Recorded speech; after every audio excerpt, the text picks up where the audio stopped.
ہم کس طرح ایک دوسرے کا ساتھ دیتے ہیں. فیملی کے اندر ہر بندے کی ایک الگ نیچر ہے, ہر بندے کی الگ سمجھ اور سوچ ہے, لیکن جب وہ مسیح میں آتے ہیں وہ سب ایک دوسرے کے ساتھ جڑ جاتے ہیں, یونٹی کے اندر آ جاتے ہیں. جب یونٹی کے اندر آتے ہیں تو ایک خوبصورت خاندان تشکیل پاتا ہے. آمین. جب یہ سارے مسالے آپ ہانڈی کے اندر ڈال دیتے ہیں تو پھر اس کے بعد ایک خوبصورت سمیل سالن میں سے اٹھتی ہے. آپ کہتے ہیں واہ جی واہ آنٹی جی آج تو اسی کمال ہی سالن بنایا ہے. ریزن کیا ہے کہ وہ سارے مسالے یکجا ہو گئے اور ایکول مقدار میں ڈالے گئے ہیں اور انہوں نے مزہ دیا. لیکن ان سب میں ٹاپ پر نمک ہے, اور اسی کی مثال خدا یسوع مسیح نے دی ہے. ایک ایماندار کو تشبیہ دی گئی ہے نمک کے ساتھ. نمک کیا کرتا ہے؟ ذائقہ دیتا ہے. نمک دوسری چیز کیا کرتا ہے؟ نمک پیاس لگاتا ہے. آپ نمک والی چیز کو کھا لیں آپ کو بار بار پیاس لگے گی, بار بار پیاس لگے گی. نمک کے اندر یہ کوالٹی ہے کہ وہ آپ کی پیاس جگاتا ہے. اگر ہم ایماندار ہیں تو ہمارے ارد گرد جو لوگ ہیں ان کے اندر پیاس کیوں نہیں جاگ رہی؟ ہم لوگوں کو اس طرح سے متاثر کیوں نہیں کر رہے کہ لوگ کہیں کہ یار تم کون سے خدا کو مانتے ہو, جس چرچ تم جاتے ہو مجھے بھی لے کے جاؤ. یہ گواہیاں جو تمہاری زندگی میں ہیں یہ میری زندگی میں بھی ہونی چاہیے. آمین. آج کے ایماندار ڈیڈ ہیں. بائبل مقدس میں لکھا ہے مکاشفہ کی کتاب میں, تو کہلاتا زندہ لیکن تو ہے مردہ.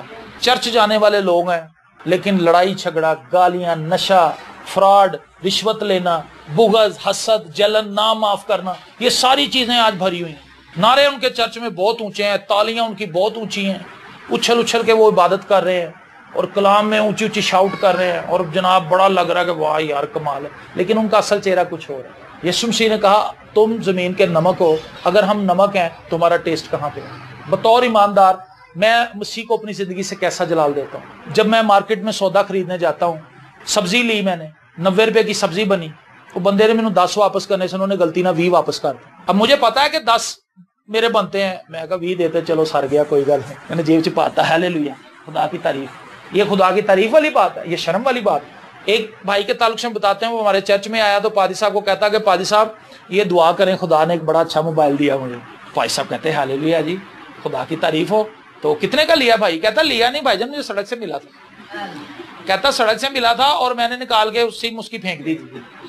دیا خدا نے. یہ خدا نے نہیں دیا ہے تو چوری ہے. جس بندے کا گرا وہ بیچارہ فون کر رہا ہوگا, سم تو نے کاٹ کے سوٹ دی تو فون کتوں آنا ہے؟ آیا وہ چرچ میں ہوا ہے اور گواہی دے رہا ہے کہ خدا نے مجھے موبائل دیا.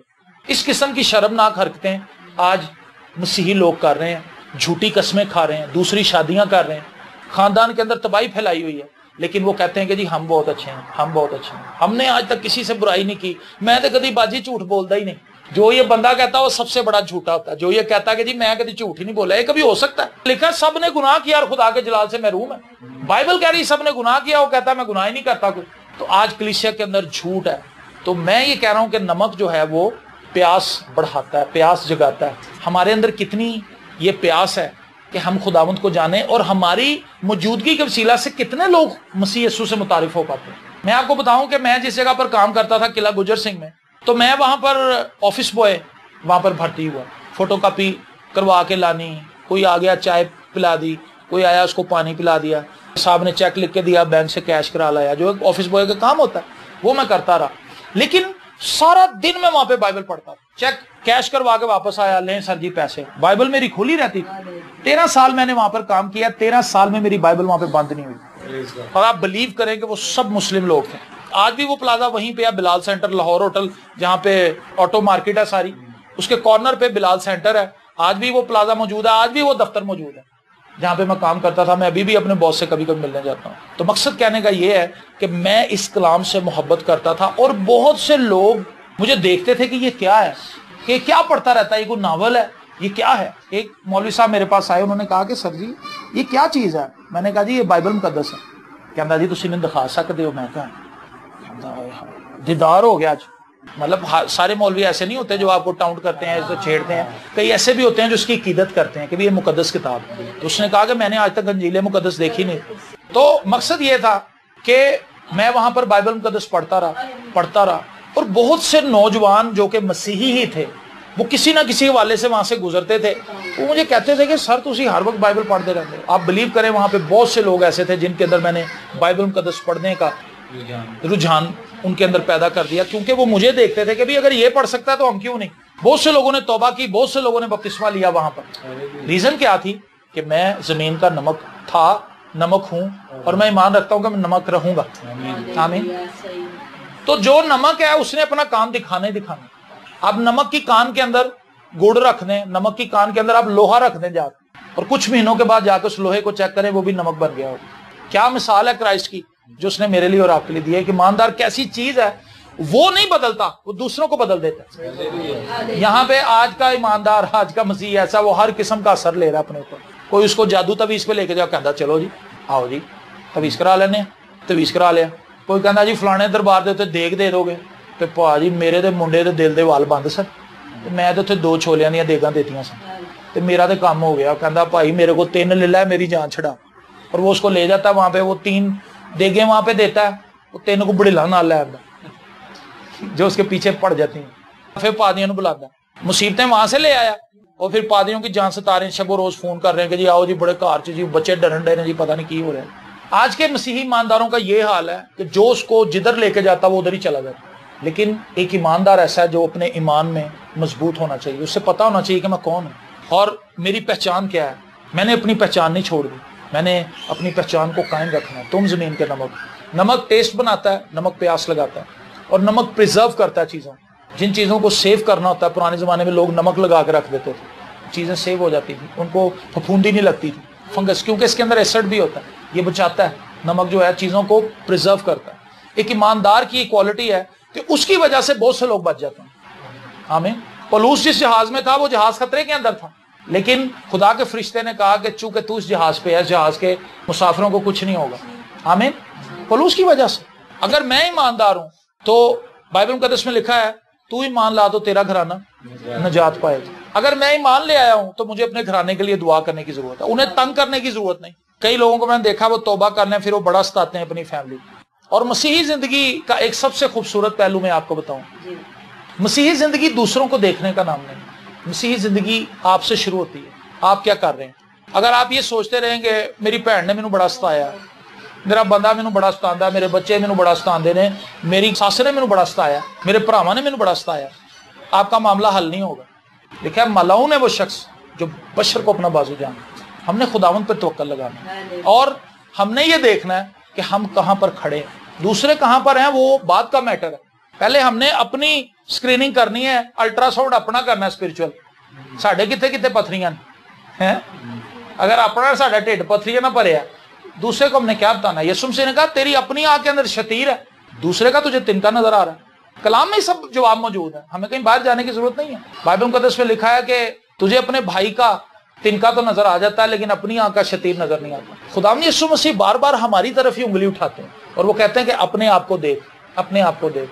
تو ہماری زندگی کے بہت سے مسائل اس لیے ہیں کہ ہم یہ سوچتے ہیں کہ دوسرے ہمارے لیے تکلیف کا باعث ہے، ہم کسی کے لیے تکلیف کا باعث نہیں۔ سمجھ آئی گل ہے؟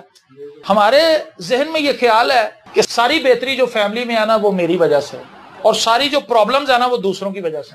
ایسا ہو نہیں سکتا کہ ساری بھلائی میری وجہ سے ہی ہو اور سارے نقصان دوسروں کی وجہ سے ہی ہیں، ایسا نہیں ہے۔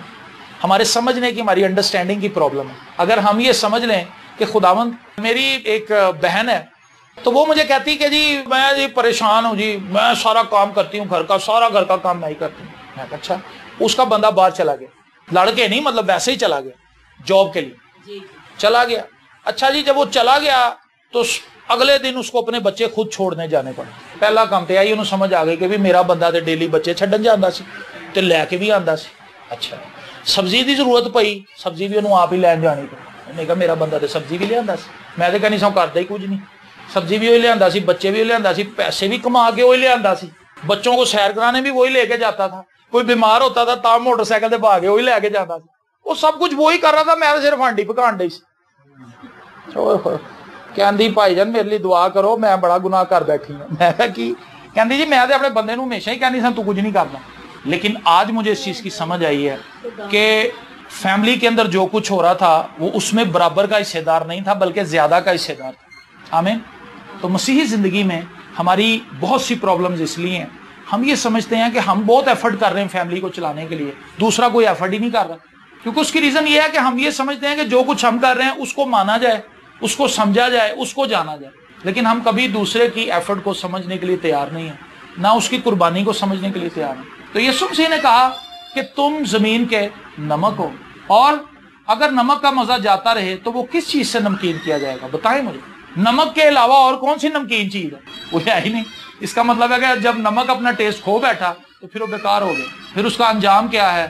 اس کو کوڑے میں پھینکا ہو یا اس کو سڑک پہ پھینک، وہ مٹی ہے، لوگوں کے پیروں کے نیچے آئے گا، رول کھل کے ختم ہو جائے. آج بہت سے مسیحی ہیں، ان کے اندر گواہی کوئی نہیں، یوز لیس ہیں، ان کی زندگی کا کوئی مصرف نہیں، کوئی مقصد نہیں، انہیں پتہ نہیں ہم کیا کر رہے ہیں زمین، اپنا ٹیسٹ کھو بیٹھے ہیں. چرس، شراب، لڑائی جھگڑا، گالیاں، پولیس تھانہ، یہ ان کی زندگی کا مقصد ہے. دوسروں کو تکلیف پہنچانا، لڑنا جھگڑنا، ماں باپ کو ستانا، بس یہی ان کی لائف کا ایک پیٹرن ہے. تو اگر ہم مسیح ایماندار ہوتے ہوئے اپنی زندگی کی گواہی کھو بیٹھے ہیں، اپنا ٹیسٹ کھو بیٹھے ہیں، اول تو اس حالت میں ہمیں جانے کی ضرورت نہیں کہ ہم اپنا ٹیسٹ ہی کھو بیٹھے. افسس کی کلیسیا کو خداوند یسوع مسیح نے کہا تو نے اپنی پہلی سی محبت چھوڑ دی، توبہ کر اس سے پہلے کہ میں آگے تیرے چراغدان کو اس کی جگہ سے ہٹا دوں. یہ سخت بات ہے، لیکن آج ہم صرف چرچ جانے کی حد تک ہیں، اس سے آگے ہمارا دماغ بند ہے. چرچ چلے جاؤ، چرچ چلے جاؤ، پادری نو بلا لو، دعا کرا لو. ایک بندہ مینوں کہندا جی روح دے پھل کی نے؟ پال صاحب روح دا پھل، روح دا پھل پرہیزگاری، محبت، حلم، خوشی، جی اطمینان. غلطیوں کا خط اس کا 5واں باب، ذرا اس کو دیکھیں. یہ بات ایک عجیب بات ہے جو میرے ذہن میں آ گئی ہے. جی سر ذرا پڑھیں. ایک بندے نے مینوں کہا کہ جی روح دا پھل سر میں چاہنا میری زندگی چ ہوئے. روح دا پھل ایک کوئی پھل ہے تو دیاں پھاڑیاں دیکھو کی نے. ہاں جی سر، مطلب اس کے پیسز ہیں جیسے خربوزہ کاٹتے ہیں نا. غلطیوں کا خط اس کا 5واں باب اور اس کی آیت نمبر 22. مگر روح کا پھل محبت، خوشی، اطمینان، تحمل، مہربانی، نیکی، ایمانداری، حلم، پرہیزگاری ہے. ایسے کاموں کی کوئی شریعت مخالفت نہیں کرتی. اور جو مسیح یسوع کے ہیں انہوں نے جسم کو اس کی رغبتوں اور خواہشوں سمیت صلیب پر کھینچ لیا ہے. آمین. مگر روح کا پھل محبت، خوشی، اطمینان، تحمل، مہربانی، نیکی، ایمانداری، حلم، پرہیزگاری ہے. ایسے کاموں کی کوئی شریعت مخالف نہیں. تو وہ مجھے کہنے لگا کہ جی روح کا جو پھل ہے سر جی میں چاہتا ہوں کہ میرے اندر ہو. میں کہا سر جی روح دا پھل جڑا نا اے تہاڈی فیملی دے وچ رہ کے تہاڈے چ پیدا ہونا. روح کا پھل دعا کرنے سے پیدا نہیں ہوتا. سن لیں یہ بات، روح کا پھل لوگوں کے ساتھ آپ کے میل ملاپ کی وجہ سے آتا ہے. محبت ہم نے کرنی ہے، اس کا مطلب ہمارے اندر روح کا پھل کا ایک پیس تو آ گیا. اگر ہم محبت کر رہے ہیں، اگر محبت نہیں کر رہے جھگڑ رہے ہیں تو اس کا مطلب ہے روح کا پھل تو نہیں ہمارے اندر. خوشی، اطمینان، تحمل. اطمینان کب آئے گا، تحمل کب آئے گا؟ جب لوگ ہم سے لڑیں گے اور ہم خاموشی سے بیٹھے رہیں گے، ہم انہیں دعا دیں گے، تب ہمارے اندر تحمل پیدا ہوگا. اگر سانو کسی نے کہا اوئے اوئے کام تو الٹ ہو گیا. لکھا لوگ ہمیں بد دعائیں دیتے ہیں، ستاتے ہیں، تنگ کرتے ہیں، ہم دعا دیتے ہیں. تحمل ایسے پیدا ہوتا. روح کے پھل کا تعلق انسانوں سے ہے. جب ہم انسانوں میں رہتے ہیں اور انسانوں کے ساتھ بیہیویئر جو بھی ہمارا ہے اس سے ہماری زندگی میں روح کا پھل ابھرتا ہے، پنپتا ہے اور پک جاتا ہے. آمین. تو واپس اسی جگہ پہ آتے ہیں کہ ہم زمین کا نمک ہیں. میں صرف ایک کویسچن آپ سے کر کے جا رہا ہوں، آپ نمک ہیں؟ سارے نمک ہیں؟ تسی بھی نمک ہو؟ تسی بھی سر. اگر ہم سارے نمک ہیں تو ہم نے آج اپنی زندگی پر غور کرنا ہے اور یہ سوچنا ہے کہ اگر میں نمک ہوں، میں اپنی فیملی کے لیے کیا کر رہا ہوں، میں کہاں غلط ہوں. میں یہ سمجھتا ہوں کہ میں مسیحی ہوں، میں بڑا اچھا ہوں، لیکن میری زندگی کے اندر کوئی بھی ایسی بات نہیں جس سے دوسروں کو فائدہ ہو. اپنی آنکھوں کو بند کریں گے اور ہم کچھ دیر کے لیے غور کریں گے اور دعا کریں گے.